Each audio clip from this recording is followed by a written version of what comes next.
Je suis crucifié avec Christ, et ce n'est plus moi qui vis, c'est Christ qui vit en moi.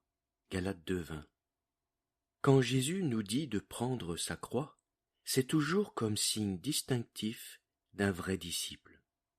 Dans 3 passages différents, nous retrouvons ces mots « Si quelqu'un veut venir après moi, qu'il se charge de sa croix et qu'il me suive. » Alors que le Seigneur suivait le chemin qui le conduirait à la croix, ces mots étaient exactement ceux qui convenaient pour indiquer de quelle façon ses disciples étaient appelés à devenir conformes à lui.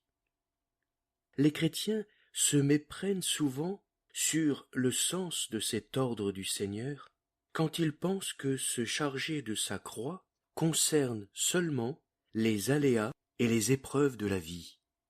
Mais cela signifie bien autre chose. La croix, c'est la mort. Se charger de sa croix signifie aller vers la mort. C'est pendant les périodes de prospérité que nous avons le plus besoin de nous charger de la croix. Prendre notre croix et le suivre, ce n'est rien de moins que vivre en abandonnant chaque jour à la mort notre vie propre et notre volonté. Mais maintenant que Christ a été crucifié, le Saint-Esprit emploie une autre expression pour mettre en évidence, avec encore plus de force, notre conformité au Christ. Le croyant lui-même est crucifié avec Christ. La croix est la principale caractéristique du chrétien, comme elle l'est du Christ. Le Christ crucifié et le chrétien crucifié s'appartiennent mutuellement. L'un des éléments capitaux de la ressemblance au Christ, c'est d'être crucifié avec lui.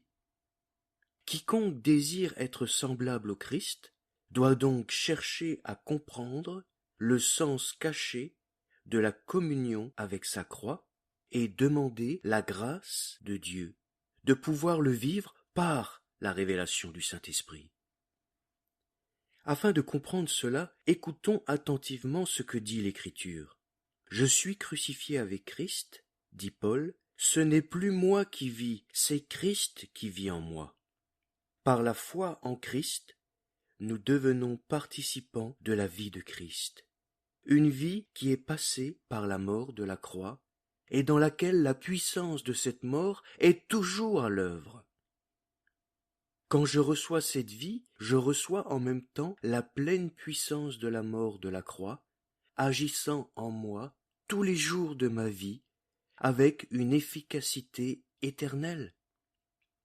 La vie que je vis maintenant n'est plus ma propre vie, c'est la vie du crucifié, c'est la vie de la croix. Avoir été crucifié, c'est une chose passée, achevée. Nous savons que notre vieille nature a été crucifiée avec lui.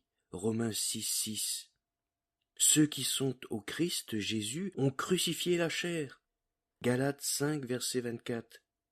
Je ne me glorifierai de rien d'autre que de la croix de notre Seigneur Jésus-Christ, par qui le monde est crucifié, pour moi, comme je le suis pour le monde. Galates 6, verset 14. Tous ces versets parlent de faits qui ont été accomplis en Christ et dans lesquels je puis pénétrer par la foi. Comprenons bien cela et il en résultera de grandes choses dans notre vie. Proclamons hardiment ces vérités. J'ai été crucifié avec Christ, j'ai crucifié la chair. C'est ainsi que j'apprends à quel point j'ai part à l'œuvre parfaite accomplie par Christ. Si je suis crucifié et mort avec lui, alors je participe à sa vie et à sa victoire.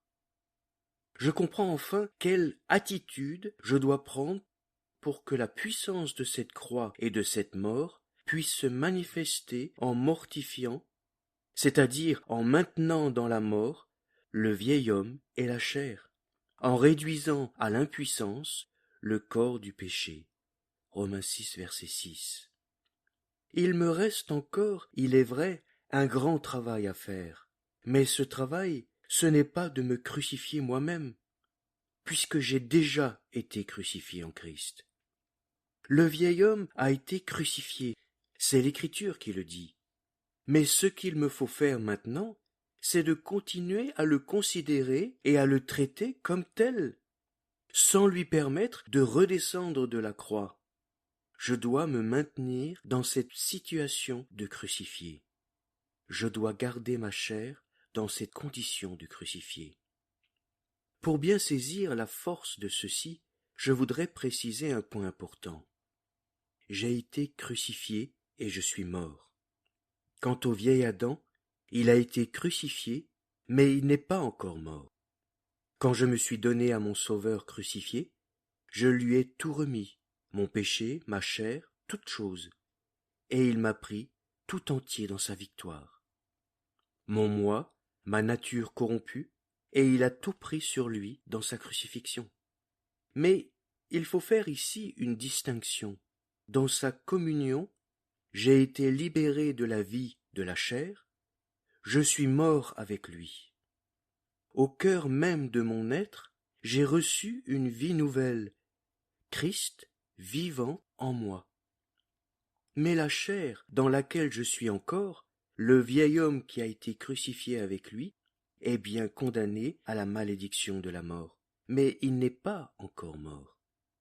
Et voici à quoi je suis appelé, en communion avec mon Sauveur, et par sa puissance, je dois veiller à ce que la vieille nature reste clouée à la croix, jour après jour, jusqu'à ce que vienne le moment de sa totale soumission. Mon combat n'est pas de combattre la chair. Mon combat, c'est de laisser Christ en moi vaincre la chair. C'est là toute la différence.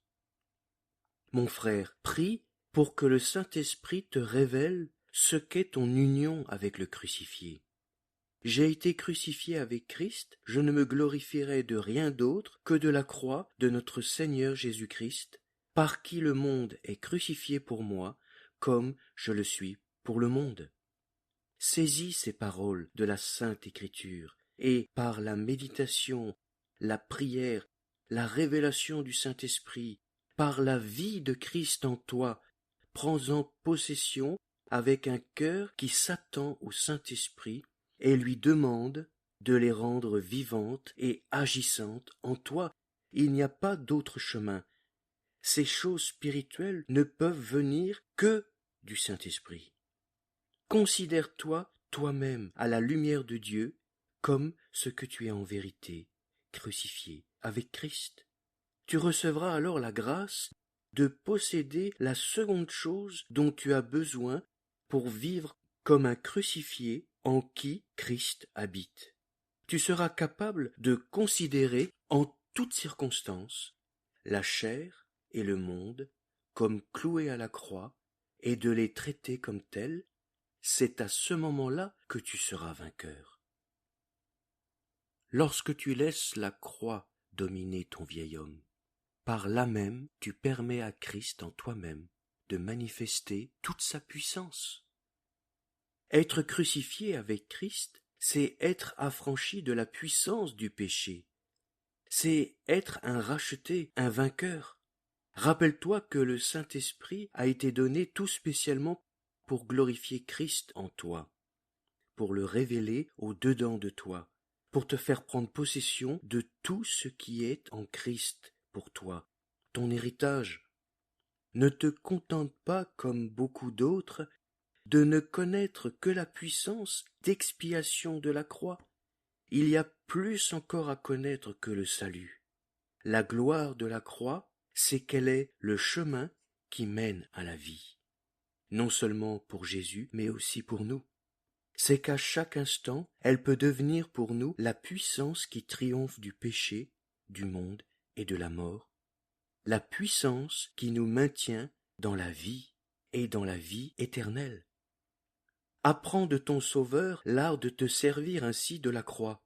La foi dans la puissance et la victoire de la croix fera mourir jour après jour les actions de ton corps et les désirs de ta chair. Cette foi t'enseignera à mettre toute la gloire dans la croix qui maintient continuellement le moi dans la mort. Ne regarde pas la croix comme si tu étais encore sur le chemin de la crucifixion. c'est une chose déjà accomplie. Regarde-la comme quelqu'un pour qui la crucifixion est un fait accompli et qui vit déjà en Christ. Quelqu'un pour qui la croix est devenue l'instrument béni par lequel le corps du péché est réduit à l'impuissance. La croix est la bannière sous laquelle on remporte la complète victoire sur le péché et sur le monde, mon ami. Par-dessus tout, rappelle-toi ce qui demeure l'essentiel. Jésus, le Sauveur vivant qui t'aime. C'est lui-même qui te rend capable d'être semblable à lui en toutes choses. Par sa douce communion, par son tendre amour, par sa puissance céleste, être semblable à lui, le crucifié, devient alors une joie et une bénédiction. La vie de crucifié devient une vie de résurrection et de puissance dans la joie. En lui, la mort et la vie sont indissociables. Elles sont liées. En lui, tu as la force de chanter sans cesse le chant triomphal. Que Dieu me garde de me glorifier d'autre chose que de la croix de notre Seigneur Jésus-Christ, par laquelle le monde est crucifié pour moi, comme je le suis pour le monde. Seigneur, enseigne-moi, par ta grâce, à mieux comprendre tout cela. Je déclare par la foi, j'ai été crucifié avec Christ. Je veux dorénavant le déclarer chaque matin, chaque soir, chaque instant, afin que tu l'accomplisses dans ma vie. Ce n'est pas ta croix que je recherche, mais toi-même, ta propre personne, le crucifié, et c'est en toi que j'espère. Prends-moi, tiens-moi, enseigne-moi, moment après moment, qu'en toi j'ai tout ce qu'il me faut pour vivre une vie sainte et bénie. Amen.